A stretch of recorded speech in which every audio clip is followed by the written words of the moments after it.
Hi guys, today I'm going to talk about a board game called Blood Rage. It's produced by Cool Mini or Not, published in 2015. It's a Kickstarter success, made about $900,000.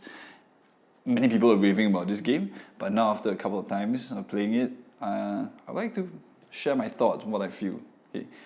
So Blood Rage is a game where you control a clan of Vikings. You're trying to make them go to war and get points. Not just any points, glory points. You get points in combat, you also get points in quests. This is the main two ways to get points. A variety of cards that also give you points. Dying when Ragnarok happens also give you points. Well, generally, when you take a look at the clan, your clan board, it's all clean. Every player starts with nothing on their board. Okay, they're trying to improve their stats.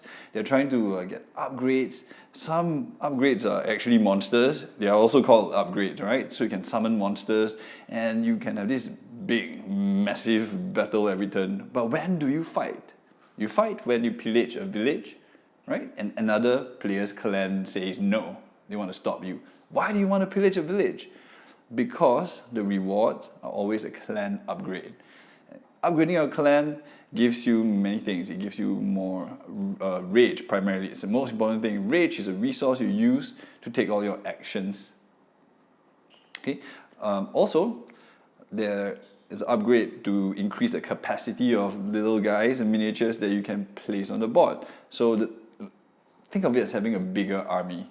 Finally, the most unpopular upgrade from all the games I played is giving you more points in combat. So what's happening is you are fighting quite a lot.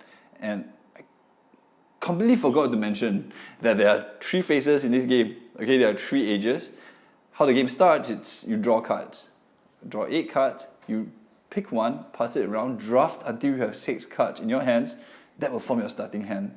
Okay, so those cards, once you have those cards, you start the game. Alright, generally, after 3 phases, we proceed to the end game scoring. The one with the most points will win the game.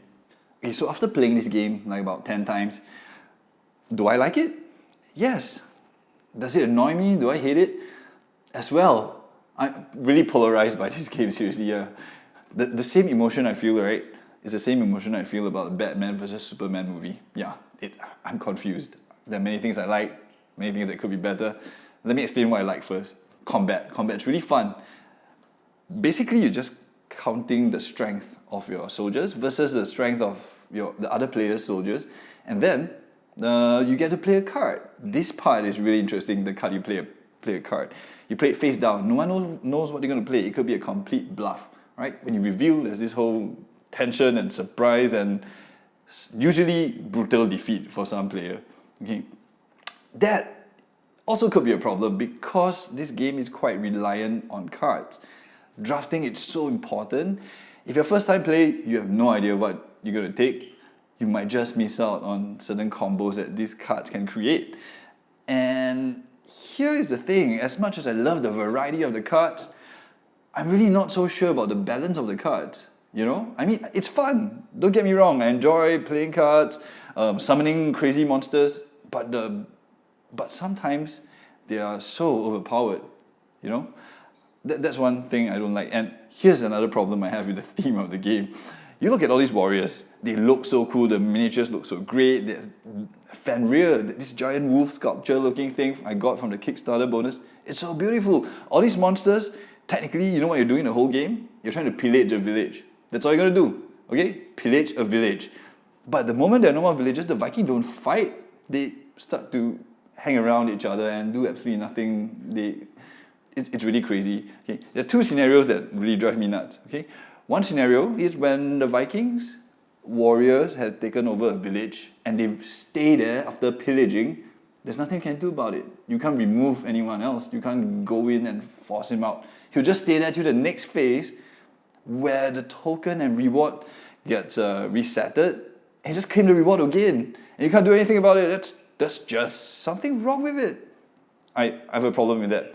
And also, somehow if you manage to move into space, that has been pillaged with 2 other Vikings, right?